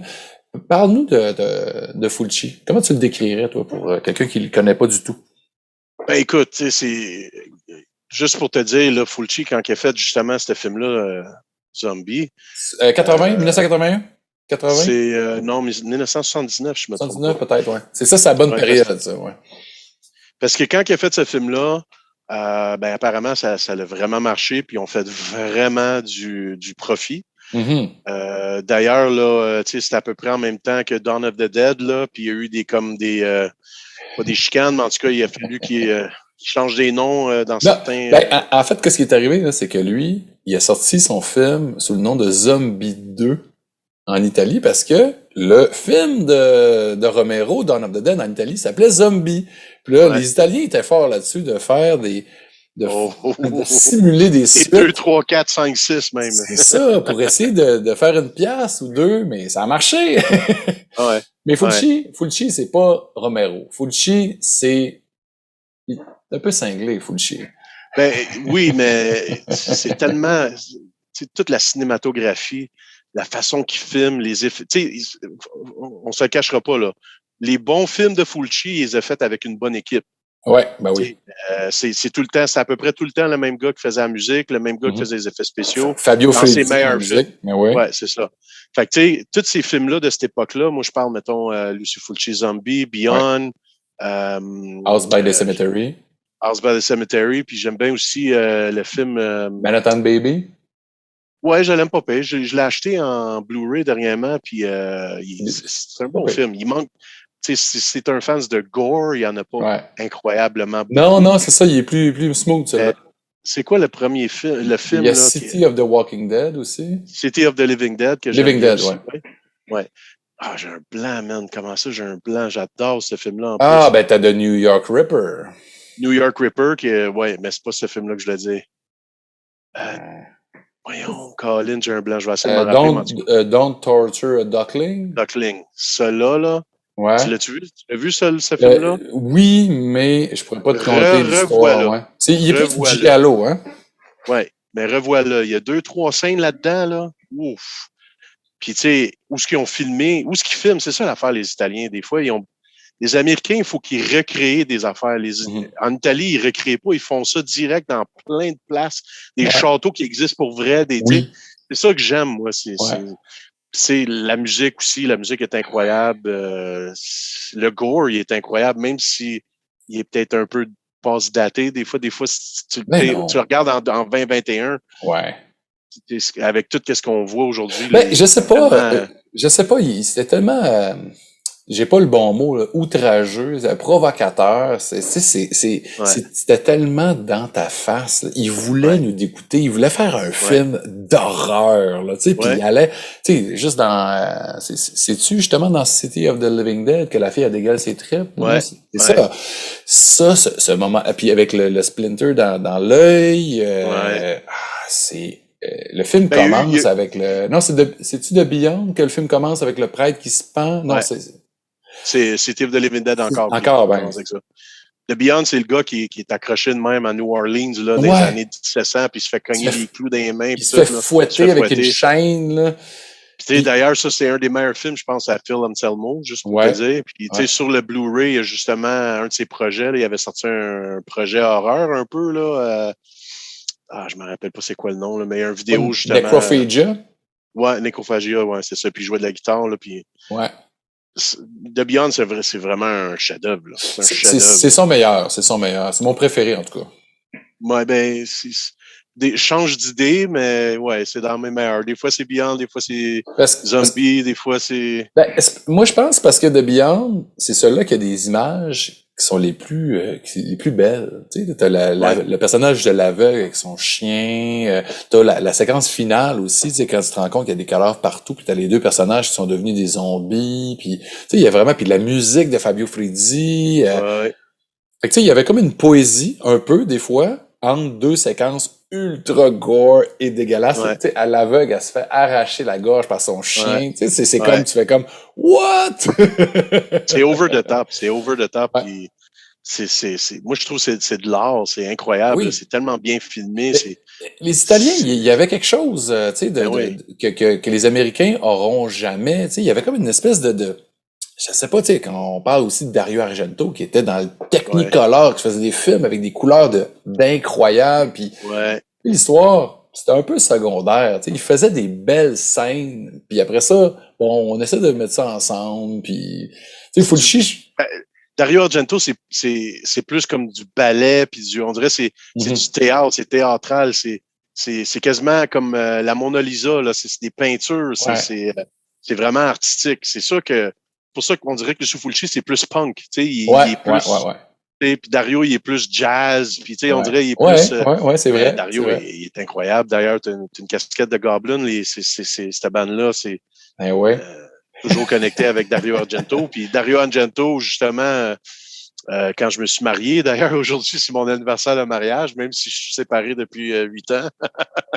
Mais quand on est allé voir de la famille en Hongrie, puis moi et mon ex-femme, on a pris un avion en Italie pour aller à Profondo Rosso. Puis j'ai eu une belle discussion avec Luigi Cosi. Ah, chanceux. J'ai visité le petit truc de Demons en bas, là, le petit... de musée, là, avec des artefacts là, de plusieurs des films. Là.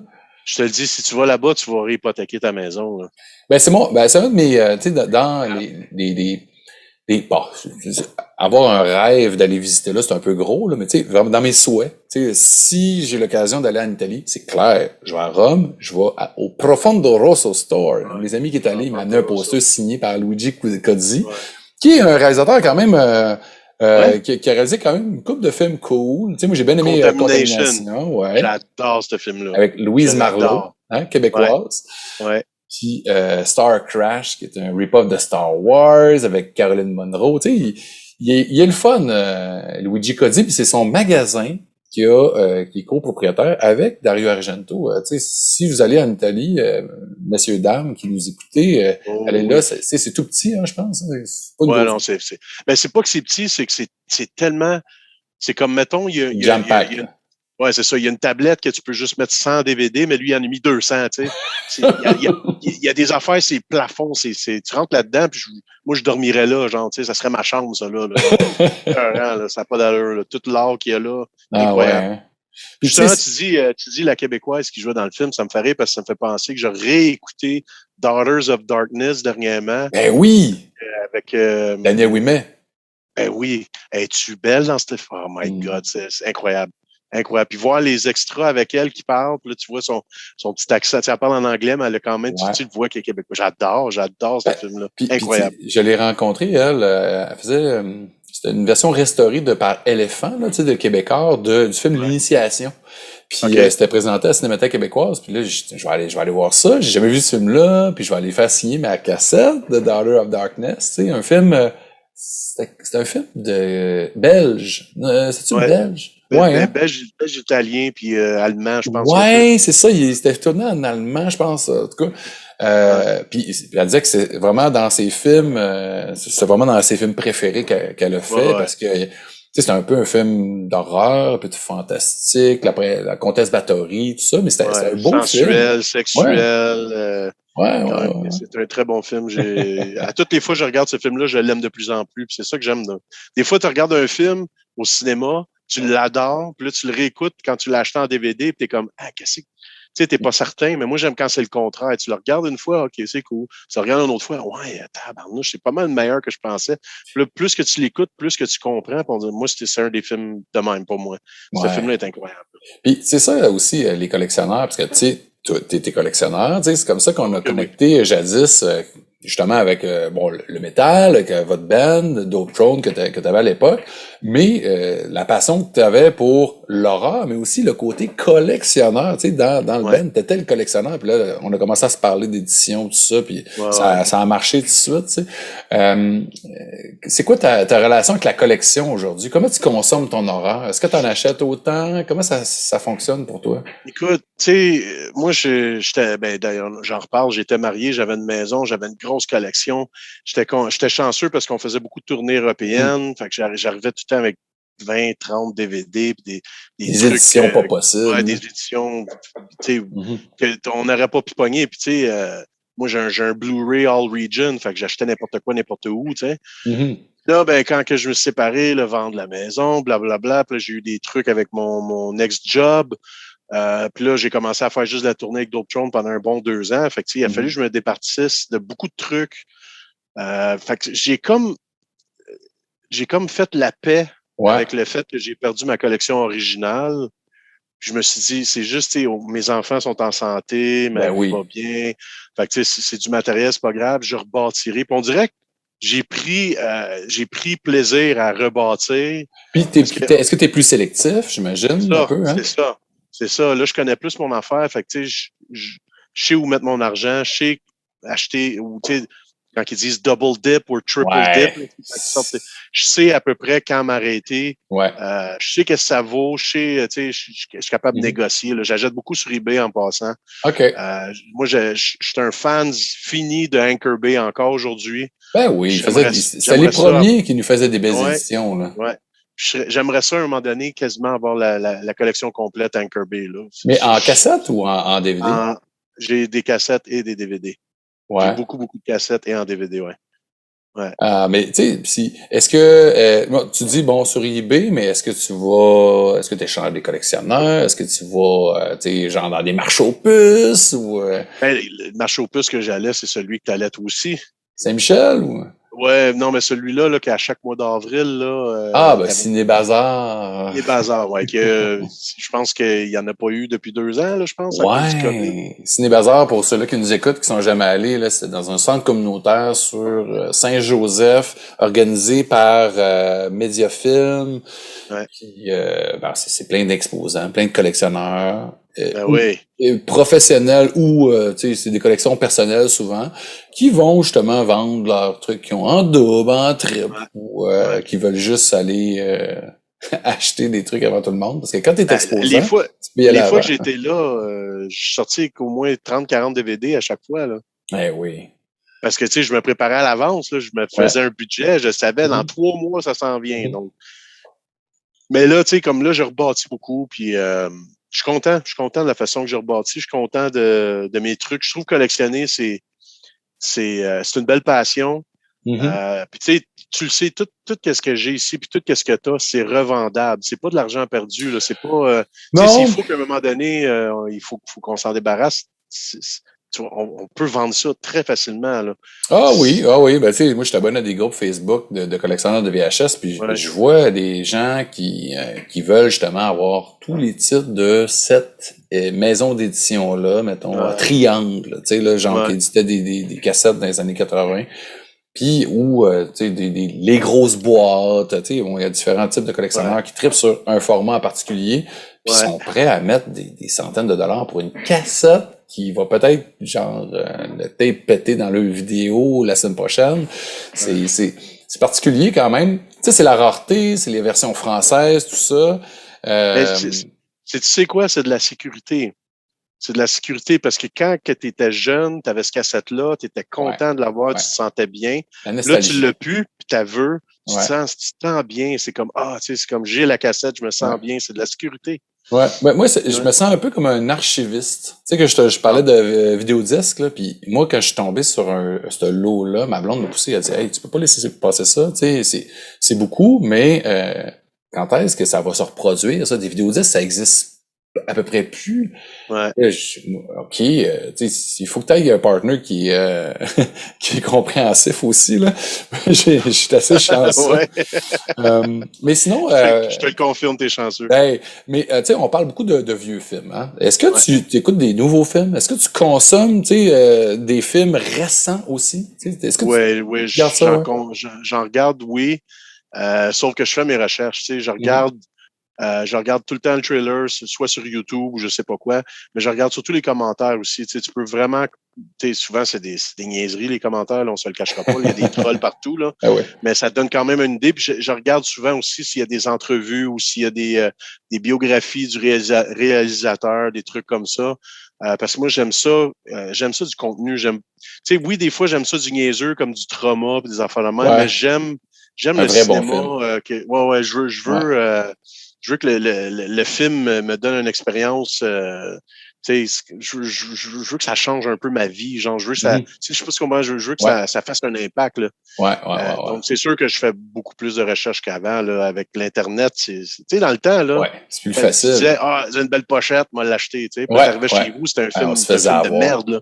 Là, aujourd'hui, oublie ça. Là, moi, je regarde tout le temps savoir c'est quoi avant de m'embarquer. Mais les films, tu consommes ça en ligne beaucoup? T'es sur les plateformes? Tu vas-tu au cinéma? T'es-tu un puriste de ça? Ou... Non, moi, je suis abonné à Shudder. Ah ouais, hein? Ben oui, ça t'as quand même du bon contenu là. Ouais. Netflix aussi. Ouais. Sinon, moi, j'aime le média physique. Moi, là, je suis encore un gars qui achète des magazines. Ouais, ben oui. Je suis encore un gars qui achète des... mon rumor, moi, mon nouveau rumor. Ouais. Je l'ai pas eu, je l'attends encore. Je suis un gars qui achète des vinyles, j'ai encore des VHS. J'aime les médias physiques. Moi, là, comme là, dernièrement, il est supposé d'avoir il y a un documentaire sur Evil Dead, justement, qui sort. Ben oui. Hail to the Deadites. Ça sortira pas en DVD, ça va être vidéo on demand. Non. Ça s'en vient. Les gars avec qui que je participe au podcast Sur la route de l'horreur, c'est eux autres qui ont réalisé ça. Puis ils ont dit, ça s'en vient. Là. DVD, je pense Blu-ray aussi, mais un petit peu plus tard. Il n'y a pas de date encore, mais tu sais, sinon moi, je le verrai pas. Je le regarderai pas sinon. C'est comme... Moi, j'ai besoin d'un média physique, je le veux chez nous, je veux qu'il y ait une petite pochette, je veux le regarder, je veux qu'il y ait un menu, je veux peser play, je veux qu'il y ait des extras. C'est important pour moi. C'est ça que je suis, c'est ça que j'aime. Ben, c'est bien correct. Moi, tu sais, je te comprends, tu sais, je suis pareil, là.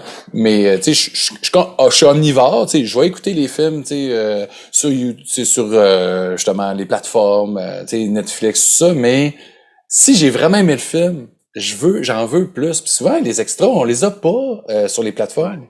Tu sais, il y a Disney+, bon, ça c'est plus des contenus familiaux. Tu sais, moi j'ai une petite fille de 7 ans et demi, fait que tu sais, on est abonné à ça. Puis il y a des documentaires, il y en a un peu sur cette plateforme-là, mais il y en a pas ailleurs.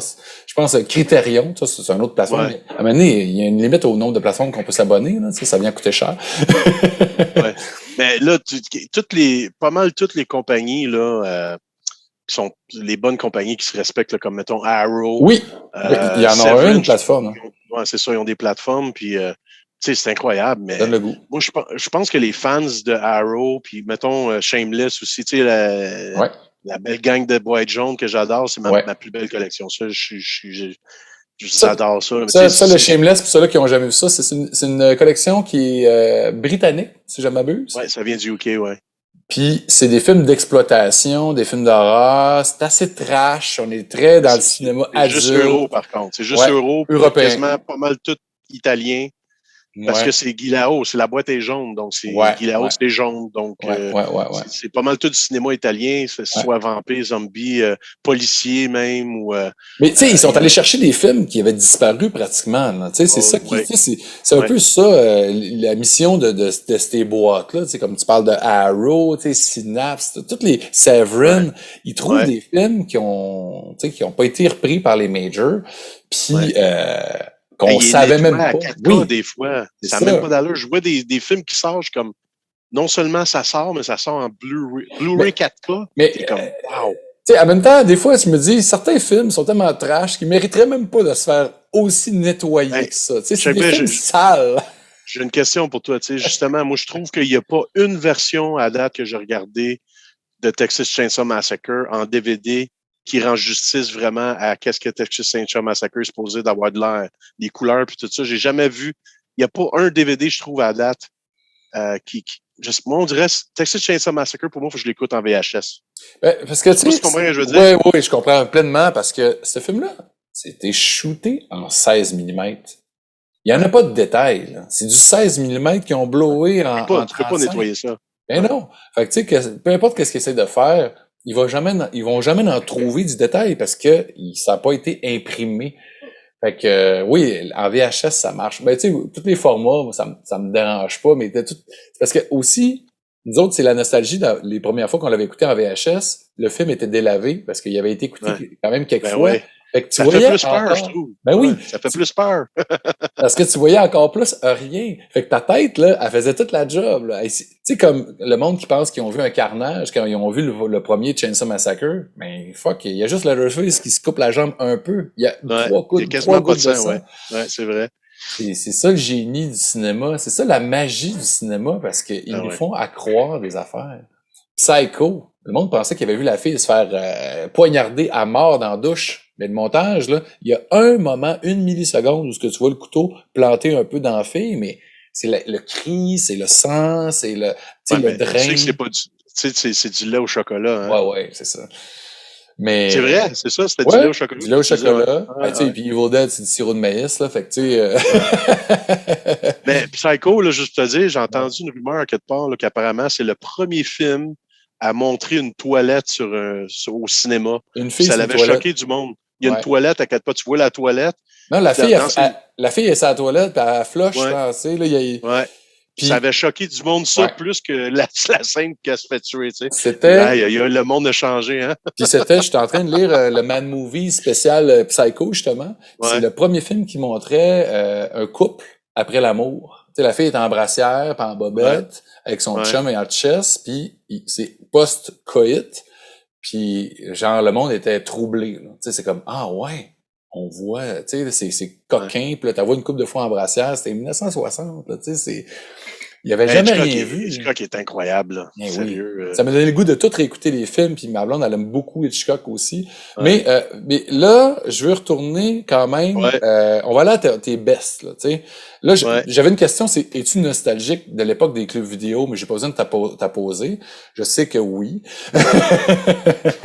Écoute, parce que, juste t'ouvrir une parenthèse, là, il y a comme 4 ans, là, j'avais tout cancellé, j'avais pas d'internet, j'avais rien. Je restais proche du métro Joliette, puis il y avait encore un Vidéotron, puis j'allais encore louer des films. J'avais pas de câble, j'avais pas d'internet, je louais des films. Je me louais 5 films pour 10$, puis j'allais reporter, puis je m'en louais 5 autres le lendemain, puis that's all. Moi, là, j'ai continué à louer des films jusqu'à temps que mon Vidéotron à Boucherville ferme. Tu sais, j'y allais juste pour l'odeur du popcorn dans le Vidéotron. C'est sûr que je posais pas de questions de films.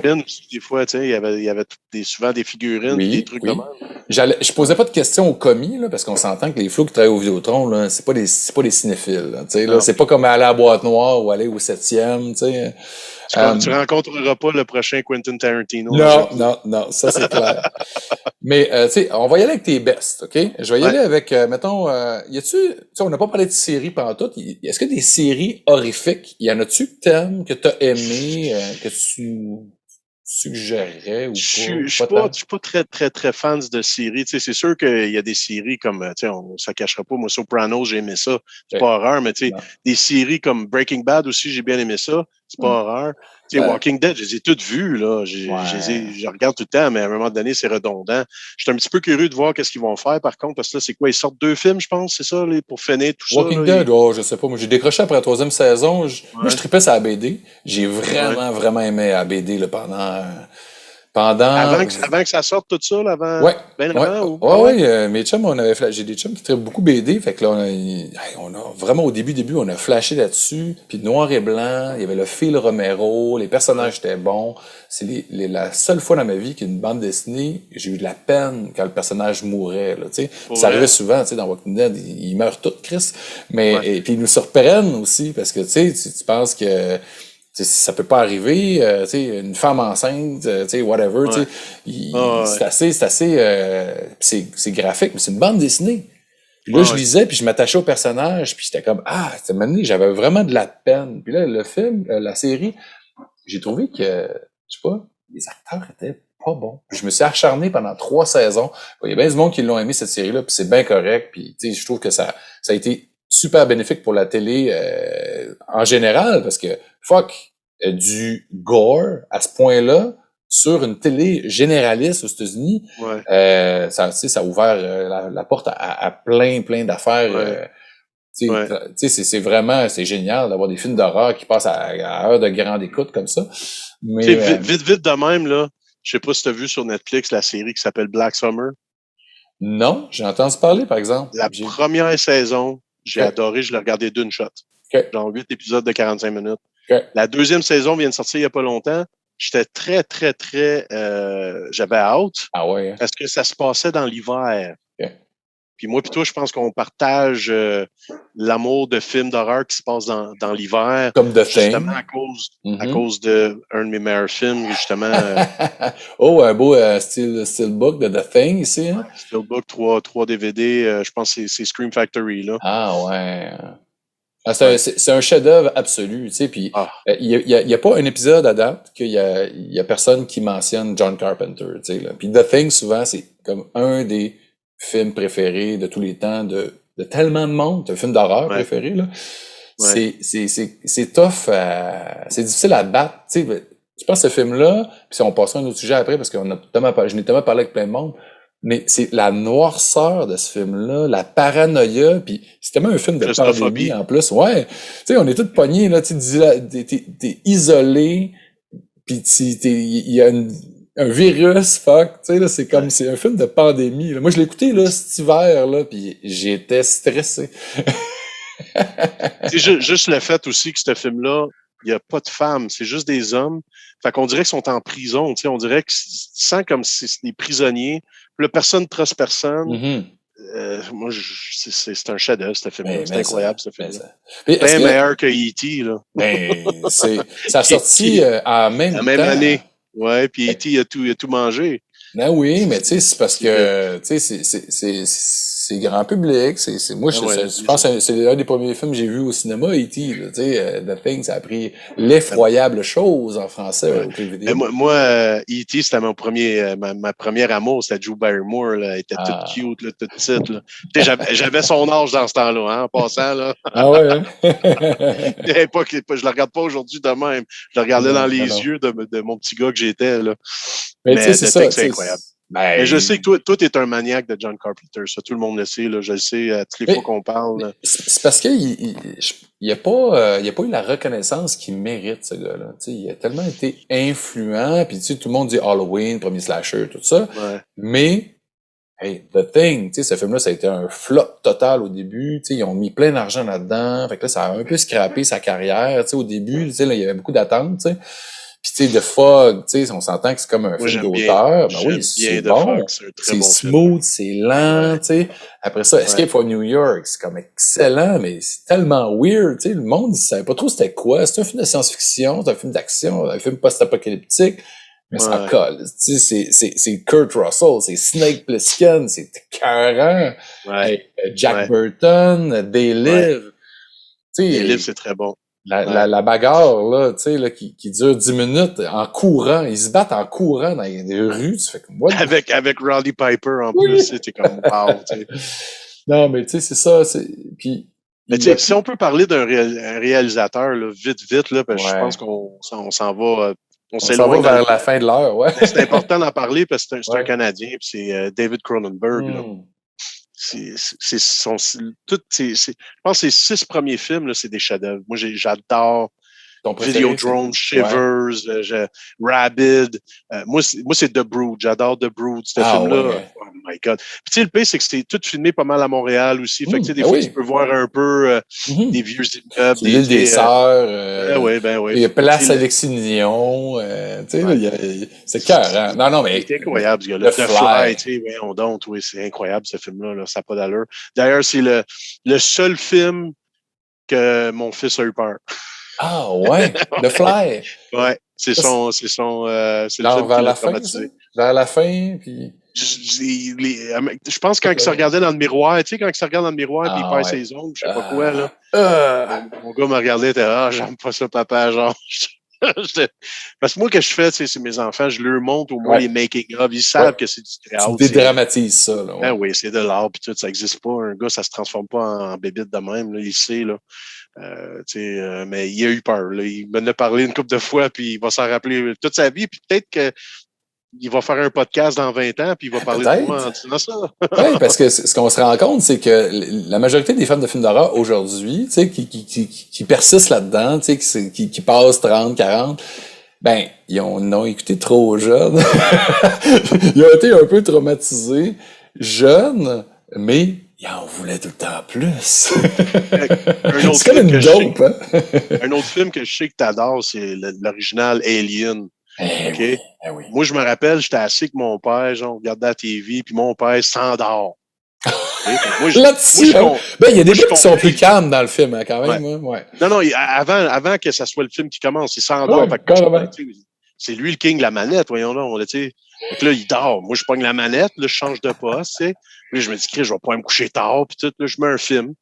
Il y a un film qui commence, puis tu sais, c'était Alien qui jouait à la TV, genre. Là. Fait que j'ai vu ce film-là, genre, pendant que mon père dormait, genre, puis je m'en rappelle encore, là, comme si ça a changé ma vie, ça, là. Tu sais, je savais pas que c'était Alien à l'époque, là. Je le savais pas, là. C'est par après que j'ai réalisé que c'était Alien, là, que je regardais, là. C'est incroyable, ce film-là, là. Hey, puis là, tu tombes là-dessus comme un peu par hasard, puis là, t'embarques dans ce film-là, puis là, tu sais rien du film, puis là... Tu sais, j'aimerais ça pouvoir effacer ma mémoire des fois, puis pouvoir redécouvrir des films comme si c'était la première fois. Mais qu'est-ce qui est cool avec être collectionneur ou être un fan d'horreur en général, c'est que, tu sais, notre mémoire, là, à un moment donné, quand on vieillit, à oublier des affaires. Fait que, moi, il y a des films que j'écoute, ça fait comme 10, 15, 20 ans que j'ai pas vu, je leur pop, puis tu sais, il y a des affaires qui me reviennent pendant le film, mais tu sais, j'ai oublié l'affaire globale, fait que je suis capable d'embarquer dans le truc, puis de me laisser faire conter une histoire, tu sais. Ouais. Ton top, là, là, je pense qu'on est rendu, excuse-moi, Borman, on est rendu à ton top 3. Borman. Mon top 3, ben écoute, c'est The Thing. Ouais. Fulci. Zombie. On en a parlé tout le long, là, c'est ça. Ouais. L'opéra de la terreur. Ces trois-là. C'est sûr que si tu me dirais mes 10 meilleurs films, là. Mais tu peux en rajouter, hein. Je pourrais t'en donner 20 meilleurs films. Mais moi, dernièrement, qu'est-ce que je tripe beaucoup plus là, depuis 2 ans, j'ai retombé là-dedans, là, c'est tout ce qui est asiatique. Là, j'adore. Moi, je suis un fan fini de tout ce qui est Gamera, Godzilla. Les films de gros monstres géants. Des années 50, 60, 70. Là, je capote là-dessus. Ben raide, man. Raide, là. Ah ouais. Je capotais déjà beaucoup, mais là, encore vraiment, vraiment plus, là. OK, ben j'ai peut-être des cassettes que je pourrais... parce que là, présentement, là, moi, puis je n'ai parlé dans le podcast. Non, oui, mais j'ai eu... on a refait le plancher, j'ai eu des petits problèmes d'infiltration. C'est pas la deuxième fois que tu as un dégât d'eau? En 5 ans, ouais. Fait que là, présentement, là, c'est le fun. Là, j'ai un beau plancher neuf. Là, je peux commencer à mettre les choses dans les trucs qui sont vides présentement. Ouais. Puis il y a des films que j'ai pas réécoutés depuis tellement longtemps. Puis tu sais, moi, ça me parle moins ces films-là. Les films de bonhommes en costume, tout ça, puis qu'on pète. Fait que j'ai une coupe de Godzilla, je pense que je vais pouvoir te refiler, mon boyman.